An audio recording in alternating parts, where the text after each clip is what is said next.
I heard that Zacharias was killed by the statue's spear.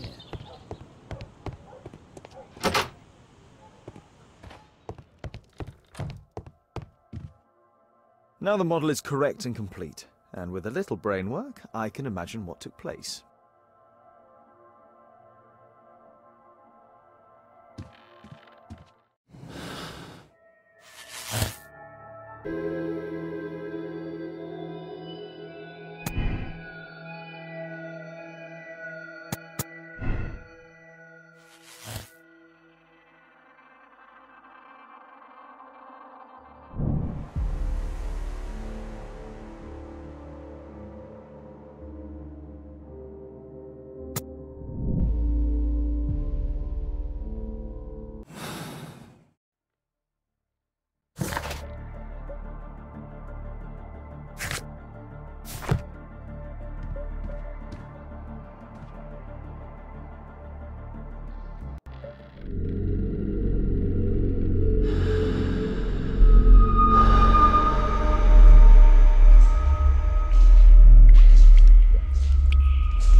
Treasure of Takunuma.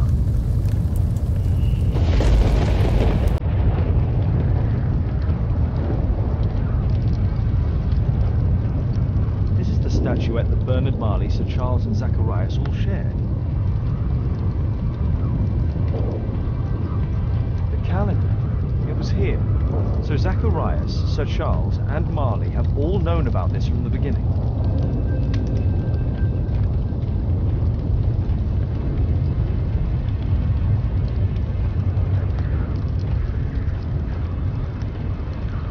No keyhole or handle.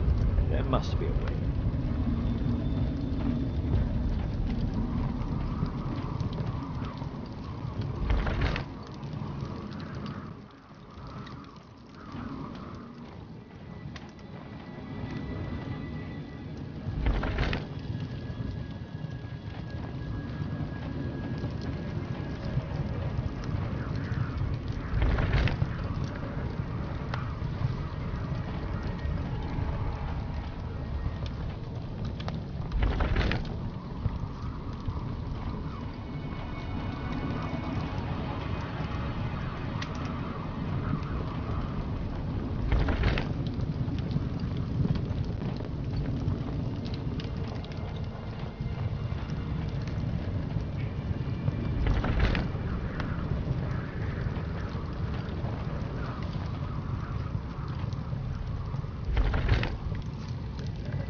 Mr. Albeit. Oh, you're here with your son. Yes, obviously. We have to talk with you, and it involves the police. I see. Gulliver, go across the road to Mrs. James. This is an adult conversation. Hold on just 1 second, please.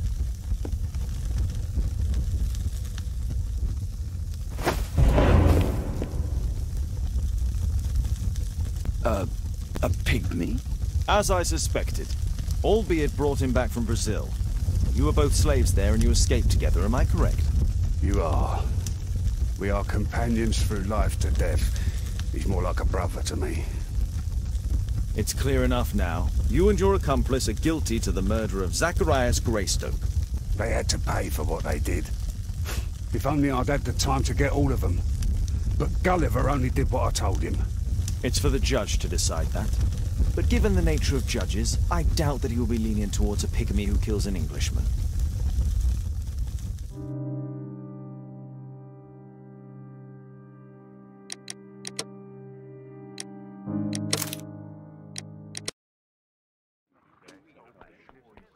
Father, Mr. Orson Wilde is here, and I'm going to stay with Miss Alice. What? Did you forget?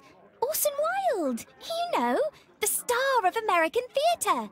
And he's visiting and staying with us. You did forget? No, not that. I meant you wanting to stay with Miss Alice. Yes, that's right. Miss Alice suggested it. She told me you couldn't possibly refuse.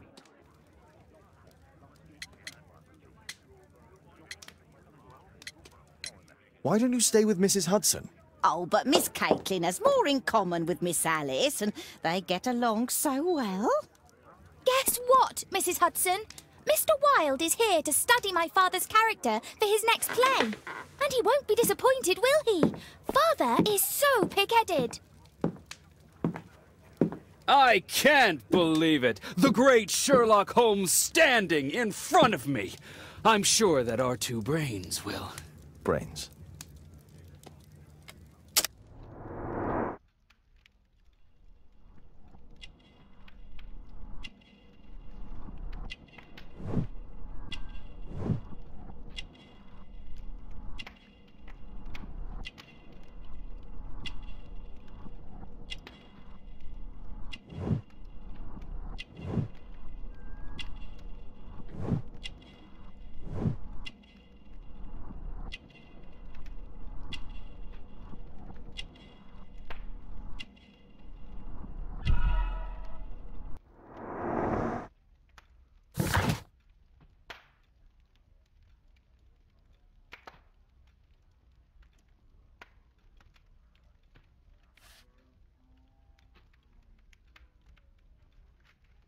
Mr. Wilde, your room. Charming. This is such a fascinating city. We need to talk. I'd rather not. You're going to be angry again. Goodbye, Mr. Wilde.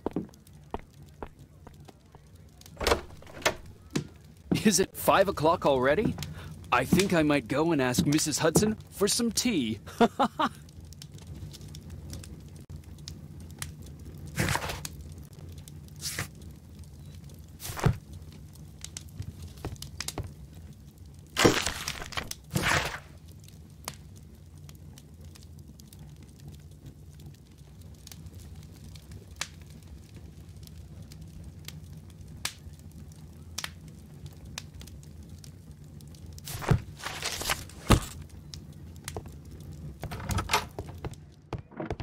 Oh, Wilde's already making himself at home. Wilde truly has a perfect disguise kit. Do actors really need all this? This must be grease paint.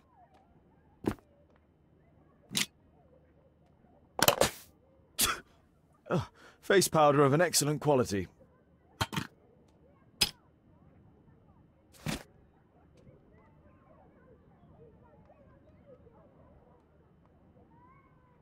I use the same brushes for makeup.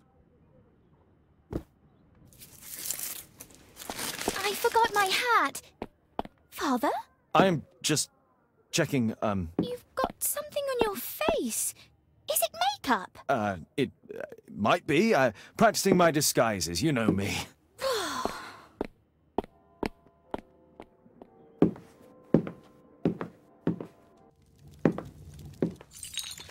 No, don't touch that!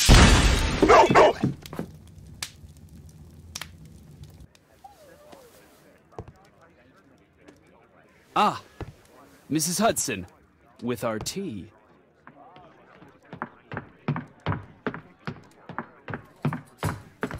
Not quite. We have a visitor. However, the lady is not so much angry as perplexed. Good day to you, gentlemen. My name is Mary Sutherland. I have come to you, Mr. Holmes, because I would give everything I have to know what has become of Mr. Hosmer Angel. Why the haste, Miss Sutherland? Mr. Hosmer Angel has disappeared, and my father, Mr. Winterbank, will do nothing. It makes me so angry.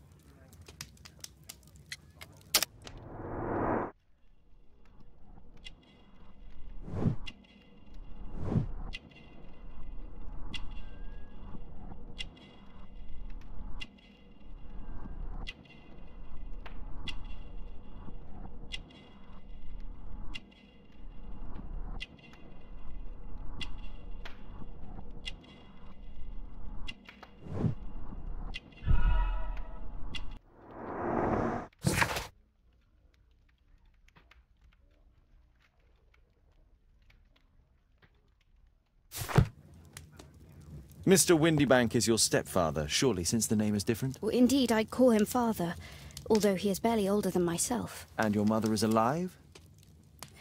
Oh, yes.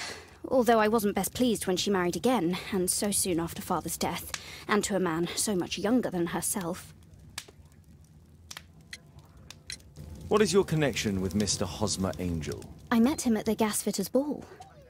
Mr. Winterbank did not wish for me and Mother to attend. He never did wish us to go anywhere, but this time I was quite set on it. Fortunately, he left for France upon some business, and so didn't have any say in it. And I met Mr. Angel that night. We met again after that and would take walks together. But then Father returned, and we could no longer meet. Why was your stepfather against your going anywhere? Well, he didn't like anything of that sort. He used to say that a woman should be happy in her own family circle.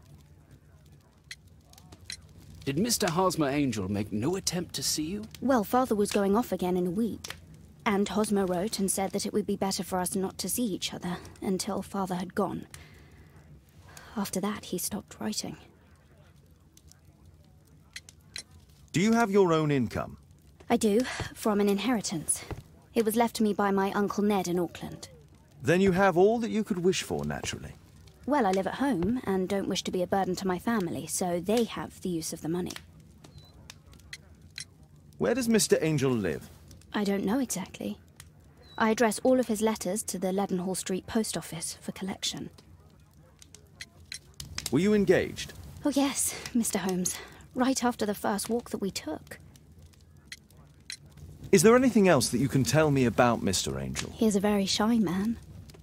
He would rather walk with me in the evening, so as to be discreet. I put a missing persons notice in last Saturday's Chronicle. Here's a copy, and a letter from him. Haha, a love letter. Yes, I see. As I anticipated, this validates my deductions perfectly. What deductions, Mr. Mr. Wilde. Holmes, tell her.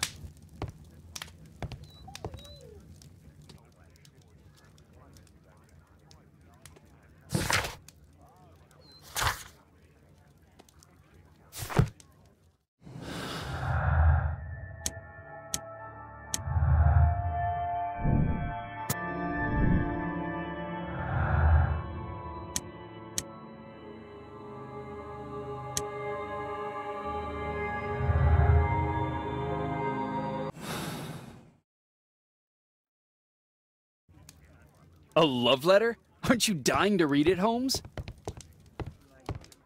Thanks to Wilde, my analysis table has been complete.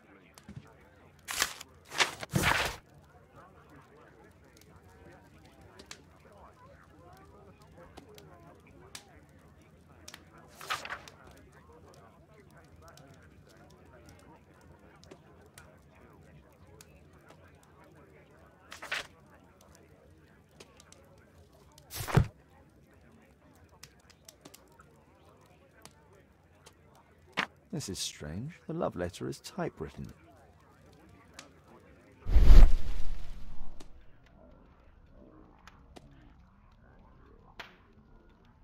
Good quality paper, quite smooth. Fairly common ink, nothing special. We had a wonderful time together, didn't we, while your father was in France? I'm waiting for the moment when your stepfather leaves once more. Miss Sutherland only met with Hosmer Angel while the stepfather was absent. Hosmer Angel decided not to leave his signature. Let's study this letter more closely.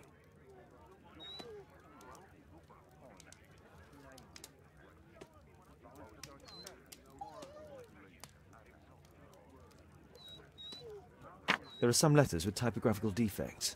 Miss Sutherland, do you have any other letters from Mr. Angel? Unfortunately not. But I've brought my father's letter from Paris. Here it is.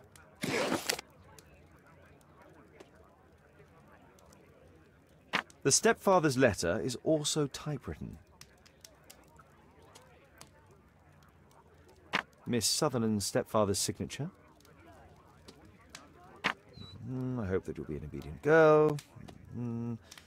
Take my advice, stay at home. The stepfather is trying to keep the daughter at home.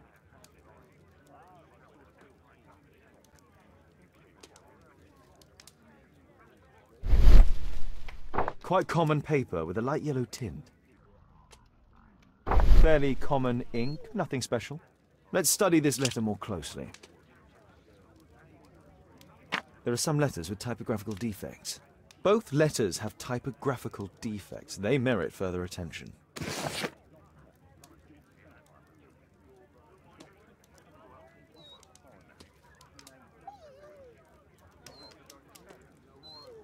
This letter.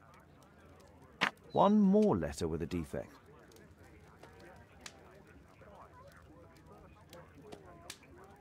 One more letter with a defect. One more letter with a defect.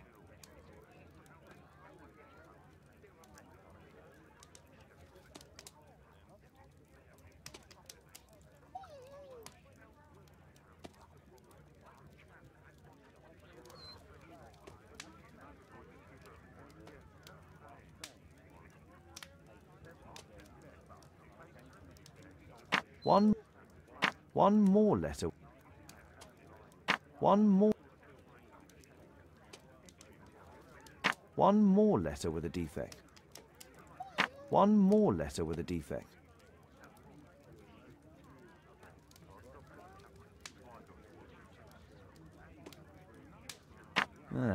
There's the same letter with the same defect in both instances.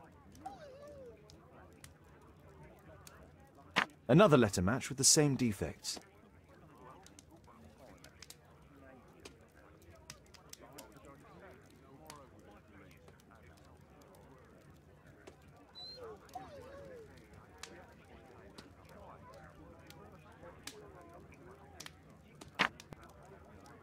One more letter with a defect. One more letter with a defect. Another letter match with the same defects. So, based on the specific defects, we could say that these letters were composed on the same typewriter.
You should try to let Mr. Hosmer Angel vanish from your memory, as he has done from your life. Then you don't think I'll see him again? I fear not. Then what has happened to him? It doesn't matter. He has left and he will never come back. There is nothing you can do. Oh, Mr. Holmes! No, I cannot forget him. I shall be true to Hosmer. I shall wait for him. Goodbye, Mr. Holmes. Holmes, you could have been more diplomatic.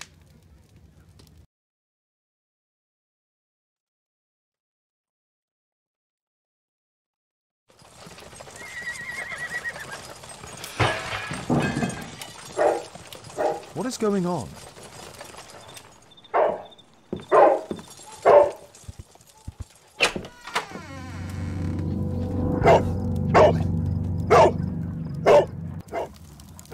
Mr. Holmes, is everything all right? Oh my God. Come! It's ticking.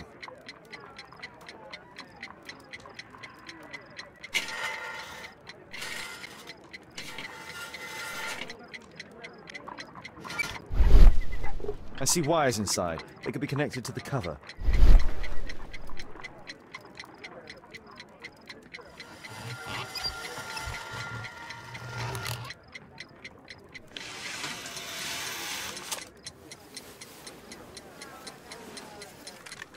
A fancy ticking homemade gift from a secret admirer. I have 2 minutes to defuse it.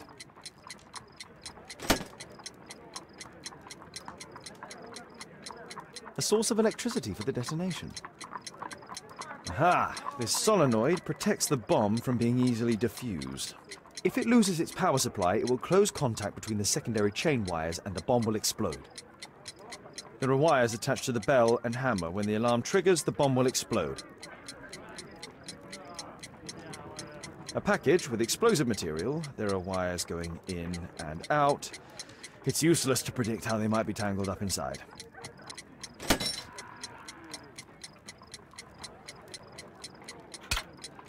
Whew.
Aha! This solenoid protects the bomb from being easily diffused.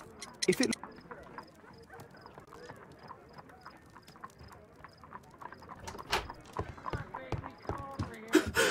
What happened? Just a small bomb. Somebody wants to kill me? What for? I don't believe that you were the target. Who then?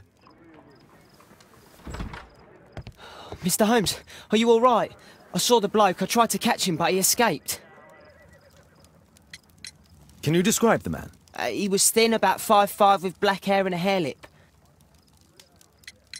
Wiggins, tell us everything you saw. The fellow was watching your place, so I thought maybe he's a client. But then he took something out of his jacket and threw it, smashing your window. I shouted at him and he took off.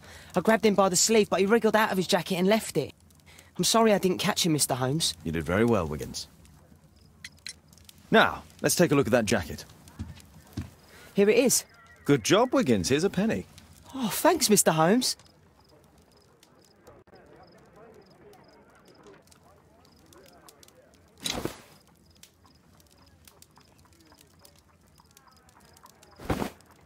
Let's see what's inside. There could be a hidden message that's been written with some lemon juice. No, don't touch anything else.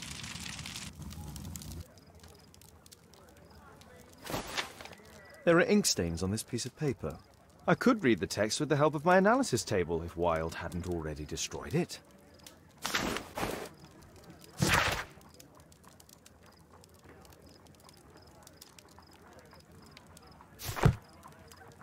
A poem. But what does it mean? This isn't a poem. It's a song called Rally Mohawks. That great moment when America rebelled against England's dominance. Then rally, boys, and hasten on to meet our chiefs at the Green Dragon. And I bet they hoisted a tankard of ale and invented a new nation. Along with deciding if this was the week they got to dump some tea into Yon Harbor. Why ever did he keep such a song in his pocket?